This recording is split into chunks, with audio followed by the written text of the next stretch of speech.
Can you beat every single Bloons Tower Defense game with just the Tack shooter? That's quite an interesting question, Chris. So first of all, what are the upgrades like? Well, you've only got faster shooting and extra range tacks for this thing. You don't have any targeting, obviously it's a Tack shooter, so you just have to throw this puppy down and hope that he does a pretty good job. Unfortunately, if you build any of these upgrades here, they end up being very inefficient. If you buy faster shooting on any of these upgrades, it's usually not going to be helpful for you, as you can see from my lack of lives here, and losing lives, all the way on round 9 out of 50. We're down to 2 lives and 1 life, and yeah, it doesn't go very well, let's be honest with each other. Round 10, we end up losing here when we get fast shooting on our Tack shooters. So there must be something else we could do, right? Well, I found a pretty interesting strategy. If you end up spacing your Tack shooters out quite a bit, and you try to stay away from faster shooting whenever possible, and only use it when you absolutely need it to try to survive, then you do a much better job. In fact, we got to round 17 with this strategy. But there's a problem here. There's a lot of RNG with Tack shooters. They miss a lot. I don't know if it's just because the game is so old that it just wasn't designed properly, or the Tacks just miss when they shouldn't miss, but they definitely do have issues where they just don't hit when they're supposed to hit. And even when you do a perfect job with placement and upgrades and everything, it still ends up being a major issue. And we only got to round 18 before these yellow balloons just wiped us out. So What do we do? What do we do with these Tack shooters, man? Is there a strategy that you can pull off? Well, maybe you could pull off the Hypersonic Tack shooter strategy, in which you, on round 1, could just maybe tab on over to the faster shooting upgrade here, which is kind of weird, right? And then just maybe hold down the Enter key, and you can get, technically, not real money, but negative money, if you look at my money over here, but also upgrade our faster shooting to an infinite value, or as high as we can hold it to and want to hold it to, and get a super ridiculously fast shooting Tack shooter. Now, what's cool about this is you can also do this with the range if you're really interested in as well. So we can give our Tack shooter infinite range on top of that. Now, is this a really good way to do this? Is this the way that you want to beat Bloons, Chris? Sure, why not? So we're going to end up beating Bloons 1 by using the Hypersonic Tack shooter glitch, which is the only way that I'm going to be cheating in this entire video, I promise. But it's very, very difficult and requires a lot of RNG, even though it can be done.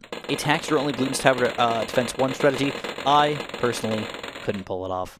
So here you guys can see on round 50, with blacks and whites being the highest Bloons here, we can easily take it down with our faster shooting Tack shooter, and we will end up succeeding here, as ridiculous as it is.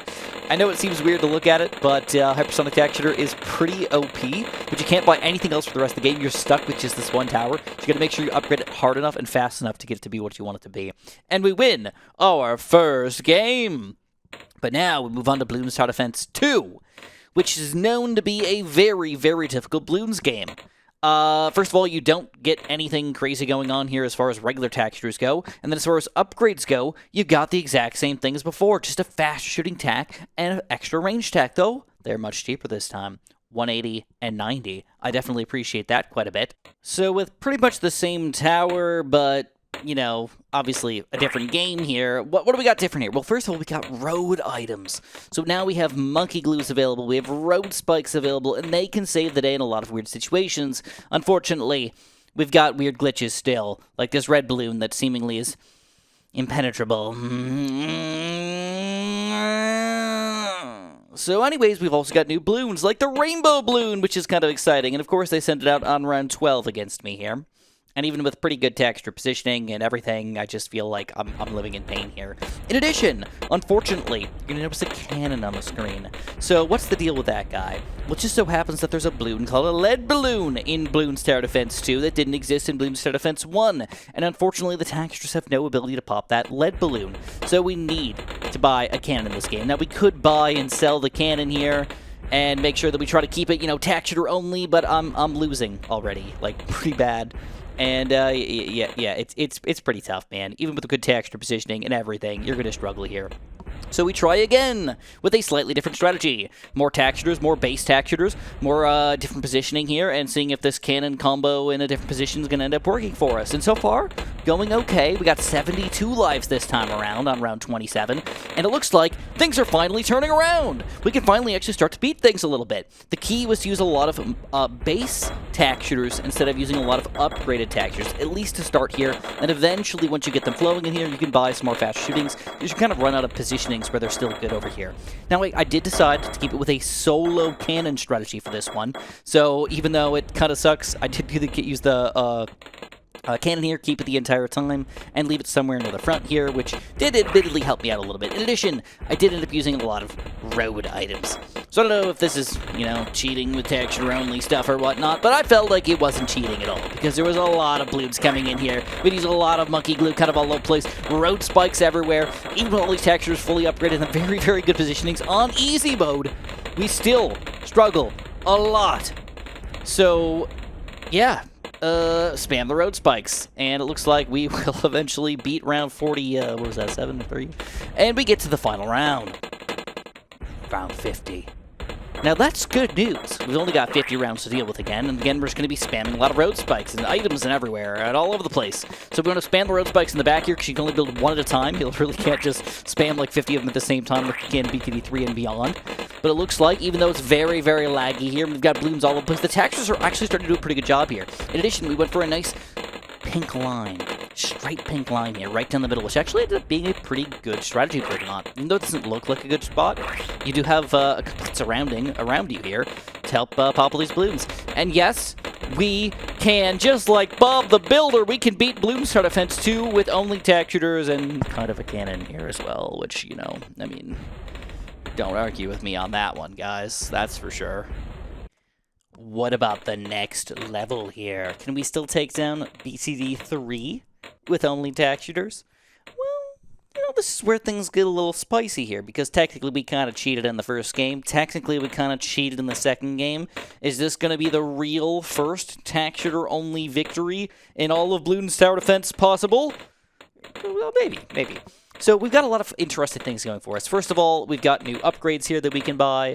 We've got a ridiculously easy map to play through, by the way. We get more lives this time. Instead of 50, we go up to 100. We still have only 50 rounds. In addition, we've got two upgrades here. Now we get a blade shooter, and on top of extra range, we've got super range for a very fair price here. In addition to that, even though it doesn't actually matter here, you can target, but only first and last, which isn't really a tack shooter thing, but it's really kind of just a fun Bloons thing. This is the first game with actual targeting here. As far as tack shooters go, though, they're honestly pretty much rock stars, especially on a map like this where you got so many opportunities to have the Bloons wrap around here and have time for us to pop them. But if you just spam the blade shooters, can we even take down a Moab? Ooh, when this thing gets popped, your road spikes are ready to go. And against the ceramic Bloons, which are also new, Moab and ceramic, 2 new Bloons in a single game here, we can annihilate it here. But it was a very early Moab on round 37. Now we're moving up to just big chunks of Bloons here, and we have to talk about the lead balloons. So instead of using a cannon, you can use exploding pineapples. And believe it or not, these exploding pineapples are probably the best new weapon in the game, basically. They're super duper ridiculously powerful if you actually need them against Bloons, but also they allow us to build lead popping power without actually building a cannon here. For the first time ever, actually completing a tack shooter only Bloons game so far. Once we get later on here to round 50, it actually doesn't get that tricky. We have $11,000 saved up at this point, which obviously could buy us super monkeys and catapults and boomerangs and lots of road items here, but we don't really need them besides the pop the lead balloons. Other than that, they actually go down really easily, and this is going to be our first legit, real, and easy win. Tack shooters finally getting what they deserve, that goodness quality. And even 2 Moabs on top of each other here are going to go down nice and easily. Woo! And we get like 50% through the map there. That's nice, dude. If you're loving the tack shooter action, make sure you use my creator support code. It's SJB. Appreciate it so much, guys. We are halfway done, and we assume that things are going to get easier here.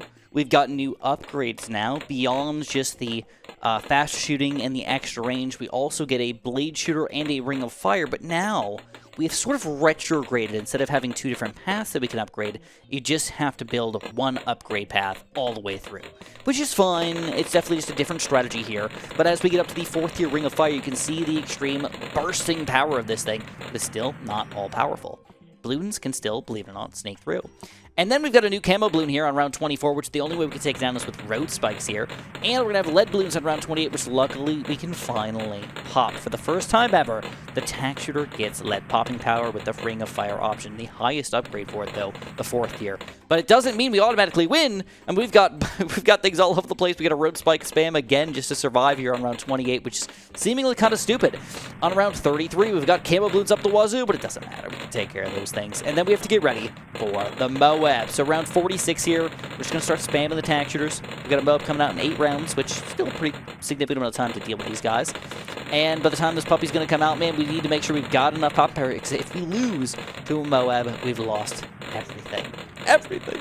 Luckily, we still have road spikes, we still have monkey glue, we still have exploding pineapples. If we want to, we can, use special road items and whatnot to help ourselves out.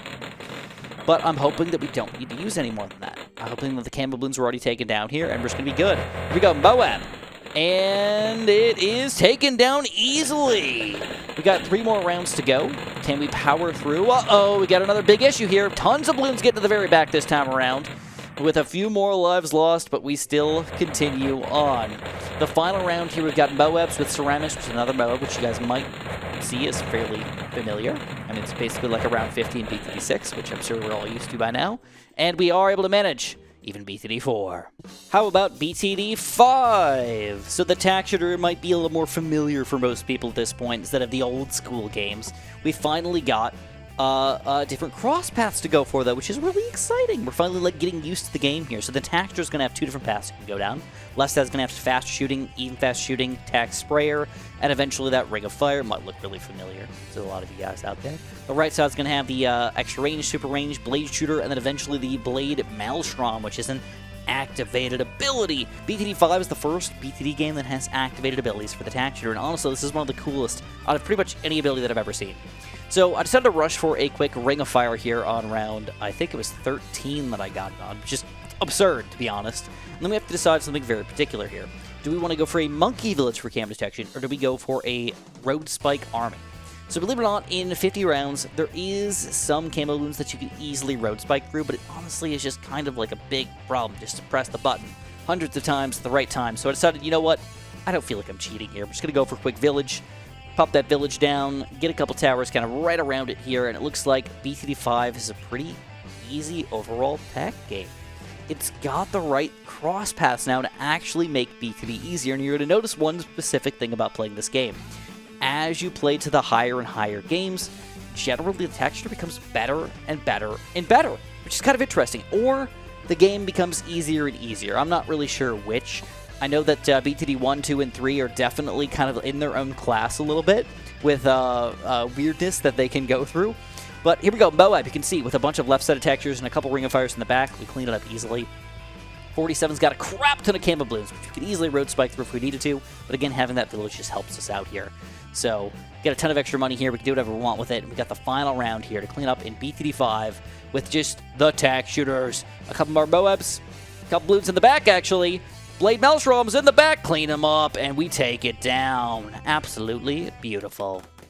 Now, this game is bound to be familiar to people.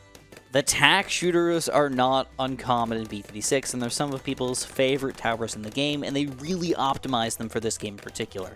They've got a bunch of different cross paths you can go for, obviously 15 total upgrades that we can go for. We've got the Tack Zone, the Super Maelstrom, the Inferno Ring. These are just cool towers in general. Plus, I really like the color aspect of them. We've got the yellow Ring of Fire, we got the blue Maelstrom, the red top path Tack Shooter here. Just looks kind of cool overall. But we're going to have that same issue. What do we do about camo detection? Now, unfortunately, BTD6 does not have road spikes available. Like, they have the Spike Factory, they have the road spikes in the back of the map as well, but they don't have any activated road spikes here. So if we actually want to beat easy mode, we can tank all the lives. We could survive. But it's just better to go for that village. Make it easy on yourself. Go for a village. And even BTD6 can be taken down with only Tack Shooters. Of course, right? Now, if you guys want to be extra nice to me, you can press that like button, you can subscribe, and you can make sure to use my creator support code. I'd really, really appreciate it. Thanks for watching, and have a super duper delicious day.